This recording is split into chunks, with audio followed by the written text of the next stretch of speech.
الحمد لله الذي ليس كمثله شيء وهو السميع البصير. الحمد لله الذي بيده الملك وهو على كل شيء قدير. الحمد لله الذي بيده الملك هو الأول والآخر والظاهر والباطن وهو بكل شيء عليم. وأشهد أن لا إله إلا الله وحده لا شريك له وأشهد أن سيدنا ومولانا محمدا عبده ورسوله. أما بعد، فأعوذ بالله من الشيطان الرجيم. بسم الله الرحمن الرحيم. من عمل صالحا من ذكر أو أنثى وهو مؤمن فلنحيينه حياة طيبة ولنجزينهم أجرهم بأحسن ما كانوا يعملون.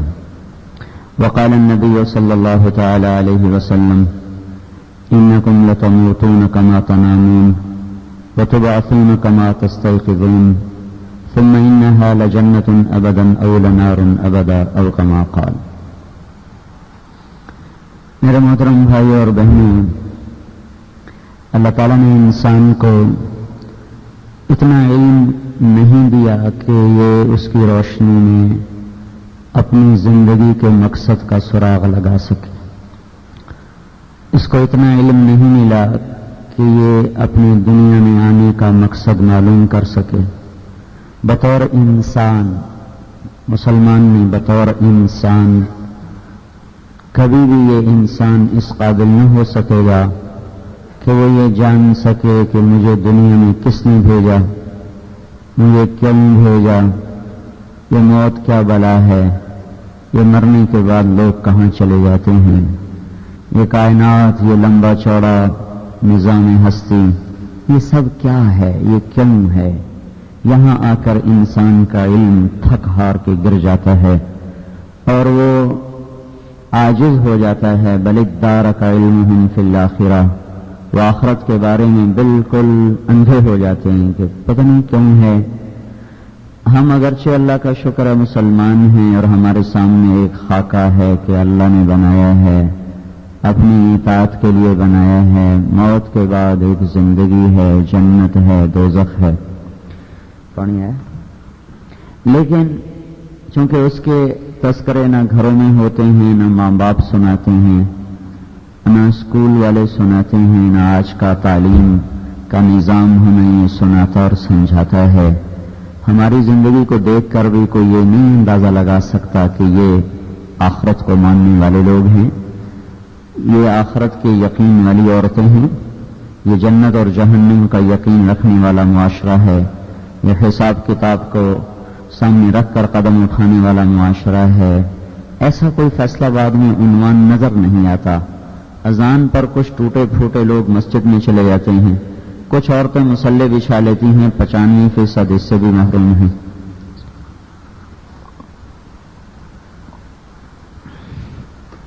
سو میں کوئی ایک دو عورتیں پردہ کر لیتی ہیں، 98% ویسے ہی دوپٹے اتار چکی ہیں. تو چونکہ سامنے منزل کوئی نہیں، بتانے والا کوئی نہیں. پانی جب دو کناروں میں ہوتا ہے تو منزل تک جاتا ہے، جب وہ بے ہنگم ہوتا ہے، کناروں سے اچھلتا ہے، پھر اس کی منزل کوئی نہیں ہوتی. کوئی ریت میں خشک ہو کے ختم ہو جاتا ہے، کوئی کسی جوہڑ میں گر کے ختم ہو جاتا ہے، کوئی کسی بستی کو بہا کے چلا جاتا ہے، کوئی کسی درخت کو اکھاڑ کے چلا جاتا ہے. وہ بے منزل ہوتا ہے. پتنگ کی ڈور کٹ جائے تو وہ آوارہ ہو جاتی ہے، اس کے مقدر میں کوئی منزل نہیں ہوتی، بلکہ کوئی تار، کوئی درخت، کسی بچے کا ہاتھ. اس طرح آج کی زندگی ہے. یعلمون ظاہرا من الحیات الدنیا وہم عن الآخرۃ ہم غافلون.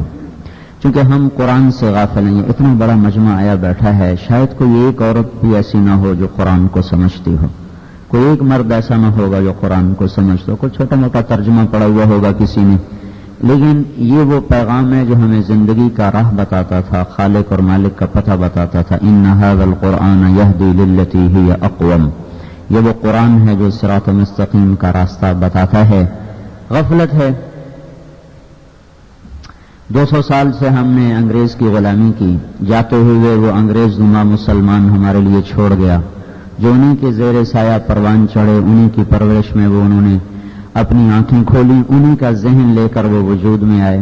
1834 میں لارڈ میکالے آیا تھا تو اس نے یہ کہا تھا کہ ان مسلمانوں کو کنٹرول کرنے کا ذریعہ کیا ہے، اس کو کچھ سوچا جائے، کیونکہ پیچھے مستقل ٹکر مسلمانوں سے تھی۔ 1757 میں پلاسی کی جنگ مسلمانوں سے لڑی گئی، 4 مئی 1799 میں سلطان ٹیپو سے جنگ مسلمانوں سے لڑی گئی، 1857 میں جنگ مسلمانوں سے لڑی گئی، تو 1831 میں سید احمد شہید۔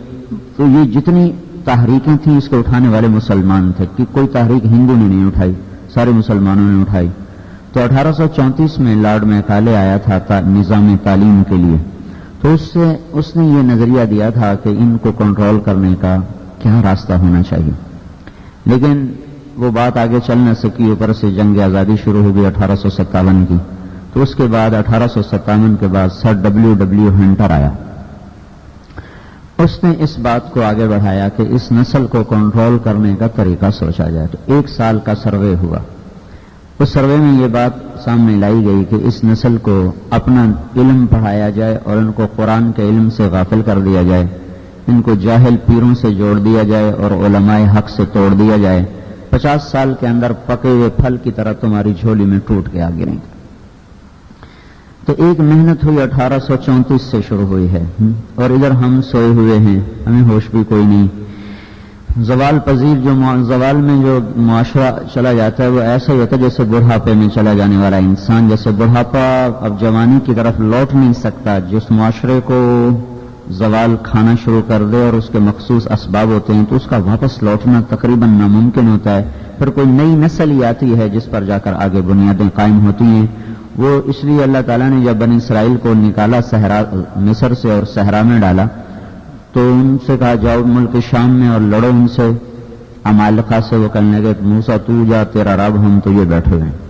تو اللہ نے ان کو 40 سال وہاں بند کر دیا۔ اس 40 سال میں سارا مصر سے آنے والا قافلہ مر گیا، اور وہیں ایک نئی نسل تیار ہوئی جو پیدا صحرا میں ہوئی، پروان صحرا میں چڑھی، آنکھیں صحرا میں کھولی، اس کے تھپیڑوں کو سہا، اس کی گرم ہواؤں سے لڑے، تو ایک پاک معاشرے میں ایک نسل تیار ہوئی۔ اس نسل کو لے کر یوشع علیہ السلام نے پھر جا کر ملک شام میں جہاد کیا۔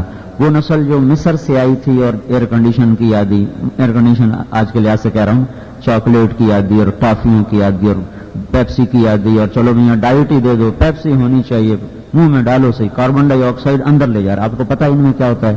اس میں جو گیس ہے وہ کون سی ہے؟ اس میں کاربن ڈائی آکسائڈ ہے جو گیس ڈالی جاتی، یہ وہ گیس ہے جو اللہ آپ کی اندر سے نکالتا ہے۔ آپ کا سارے خون کی گندگی کو اللہ تعالیٰ کاربن ڈائی آکسائڈ کی شکل میں باہر نکالتا ہے اور آپ کو آکسیجن اندر پہنچاتا ہے۔ آپ اسی کاربن ڈائی آکسائڈ کو پیپسی کی شکل میں، 7 اپ کی شکل میں اندر ڈالتے ہیں۔ آپ سے اور مجھ سے بڑا بے وقوف کوئی ہوگا کہ اتنا بڑا صحت کا ایمان تو پہلے ہی جنازہ اٹھ چکا ہے، رہ گئی تھی کوئی صحتیں، اس کے بھی جنازے نکل گئے۔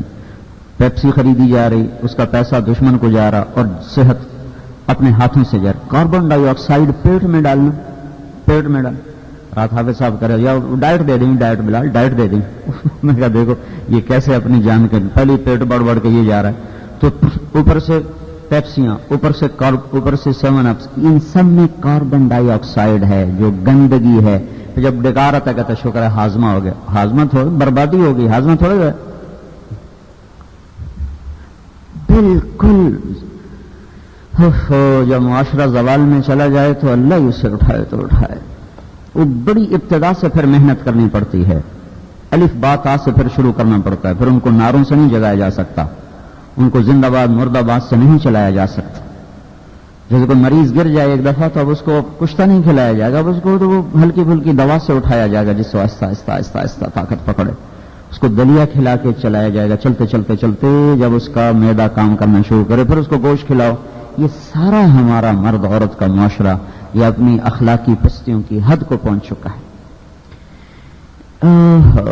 کیا کریں، آواز لگانا تو ہمارے ذمے ہے، پر محنت کو ٹوٹتا دیکھ کر درد تو ہوتا ہی ہے۔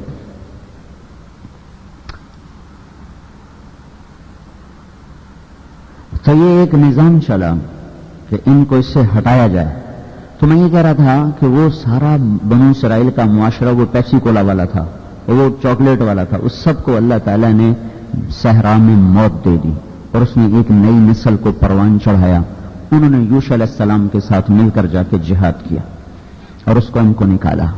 تو ہم پر ایک پوری طاقت کے ساتھ محنت ہوئی ہے, ہمیں نکالتے گئے. اب یہ سطح آ گئی ہے کہ ان پڑھ سے ان پڑھ اما ابا میرا پتر او لیول کر لے, اے لیول کر لے, جی میں اس کے پیچھے روٹی نہیں لبنی اس نے.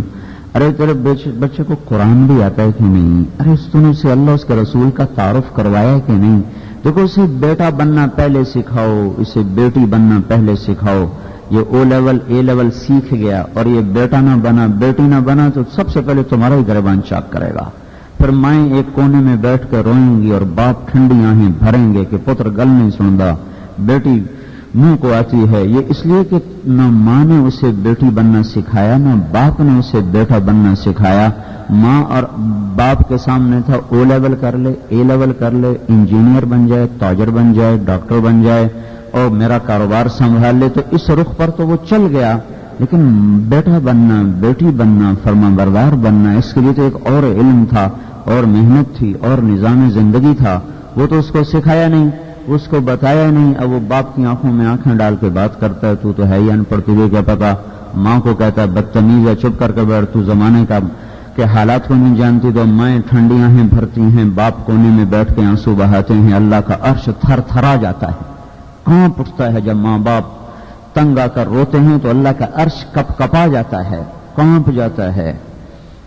جس معاشرے میں ماؤں کو بے عزت کیا جا رہا ہو, باپ کو دھکے دیے جا رہے ہیں, وہ معاشرہ کبھی عزت کی چوٹیوں پر نہیں پہنچ سکتا. ان کے لیے کوئی زندہ باد کی تحریک, کوئی مرد آباد کی تحریک ان کے کسی کام نہیں آ سکتی. کہ صرف اور صرف ان کو اللہ اس کے رسول کا تعلق ہے اور وہ محنت ہے جو ان کو وہاں سے نکال کر کسی رخ تک پہنچاتی ہے.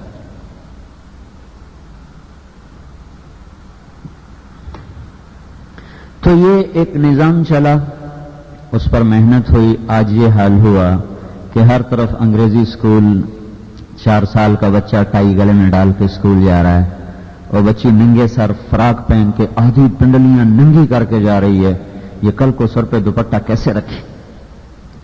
اور یہ بچہ نظریں جھکا گردن نیچی کر کے کیسے چلے گا؟ جس کے گلے میں ٹائی ہو وہ تو گردن نیچے کر ہی نہیں سکتا, اس کو تو گردن ویسے پھنس جاتی ہے. چونکہ میں تو خود اس دور سے گزرا ہوں نا بھائی, ایک جاہلیت کا دور دیکھا ہے, پھر اللہ نے اس سے نکال لیا, بچا لیا. ایسی ٹائی ہو, ایسا سوٹ ہو, ایسا بوٹ ہو, ایسا کوٹ ہو, پتہ نہیں کیا کیا جاہلیت کے فسانے کبھی کبھی بیٹھے بیٹھے یاد آ جاتے ہیں. تو میرا آپ کا نبی جب چلتے تھے تو گردن یہاں رکھتے تھے, یہاں آپ کی گردن ہوتی, یہاں نظر ہوتی تھی.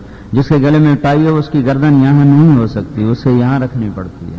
اسے یہاں اس کے گل میں پٹا ہے غلامی کا, تو اس کو سر اونچا رکھ کے چلنا پڑتا ہے. تو 4 سال کا بچہ وہ گلے میں ٹائی لٹکا کے جا رہا ہے, یہ کل کو اللہ کے رسول کی عظمت کا نقش اپنے سینے پہ کیسے بیٹھائے گا؟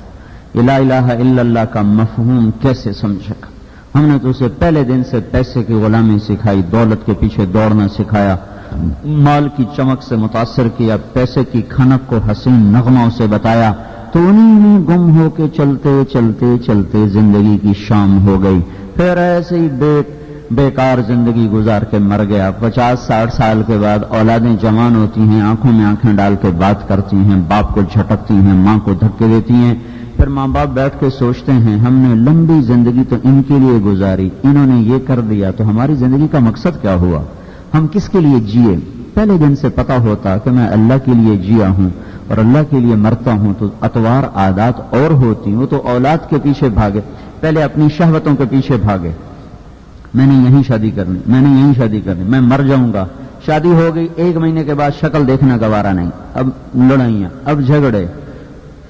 اب دیکھتے نہیں, آپ بالکل بچپن سے آپ ملاحظہ فرمائیں, آپ بچے کو بڑا خوبصورت کھلونا دیتے ہیں, اس پہ قربان ہو جاتے, اسے سینے سے لگائے پھرتا ہے.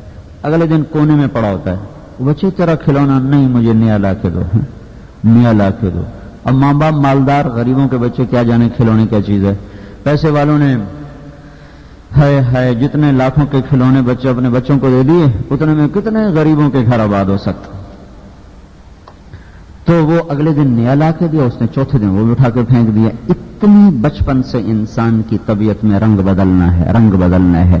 یہ کسی چیز کو پانے کے بعد پھر اس سے بے نیاز ہو جاتا ہے, مستغنی ہو جاتا ہے, اس کا شوق اس کے دل سے نکل جاتا ہے. تو پھر زندگی کی منزل کیا ٹھہری, کیا ٹھہری؟ کیا میری زندگی کی منزل کیا ہے؟ مجھے سعید انور نے کہا کہ میں یہ سمجھتا تھا کہ عزت، دولت اور شہرت یہ میری زندگی کا مقصد ہے، اور خوش قسمتی سے صرف 22 سال کی عمر میں مجھے عزت، دولت، شہرت تینوں چیزیں مل گئی۔ جب ابھی 22 سال کے لڑکے کو اپنے مستقبل کا نہیں پتا ہوتا، میرا مستقبل بن گیا، مجھے عزت ملی، 6 براعظم کی سکرین پہ نظر آنے لگا، مجھے شہرت ملی، دولت ہاتھ باندھ کے کھڑی ہو گئی۔ تو لیکن میں نے دیکھا کہ دل کی بے قراری، بے چینی ویسی کی ویسی۔ تو مجھے خیال آیا کہ مقصد کے پانے کے بعد تو چین مل جاتا ہے، بھوکے کو روٹی ملے اس کو اطمینان ہو جاتا ہے، پیاسے کو پانی ملے اسے اطمینان ہو جاتا ہے۔ تو اگر میری زندگی کا مقصد عزت، دولت، شہرت ہے تو وہ مجھے حاصل ہو چکا ہے، پھر مجھے اطمینان کیوں نہیں، چین کیوں نہیں، سکون کیوں نہیں کا یہ سوچ مجھے آہستہ آہستہ دین کی طرف لے کر آئی کہ نہیں یہ نہیں جسے میں مقصد سمجھ رہا ہوں یہ وہ نہیں ہے، یہ کوئی اور ہے۔ لیکن دنیا میں بڑی انسانیت ایسی ہے جو چل چل چل چل تھک مرتے ہیں، ادھر زندگی کی شام ہوتی ہے، ادھر ان کی آنکھ کھلتی ہے، پھر وہ کہتے ہیں او ہو ہم تو کسی اور جگہ آ گئے، اب واپس جانے کے لیے راستہ ہی کوئی نہیں، راستہ ہے تو وقت کوئی نہیں، اب تو آگے قبر کا گڑھا ہے، جو لوٹ آئیں تو کچھ کہنا نہیں۔ بس دیکھنا انہیں غور سے جنہیں منزلوں پہ خبر ہوئی کہ یہ راستہ کوئی اور تھا، چل چل چل عزت کو دیوی بنایا، پیسے کو اپنا معبود بنایا، شہرت کے پیچھے طواف کیے، اور جب زندگی میں یہ چیزیں حاصل ہوئیں تو پتہ چلا کہ یہ تو ایک دھوکہ ہے، فریب ہے، سراب ہے، یہ تو کچھ بھی نہیں ہے۔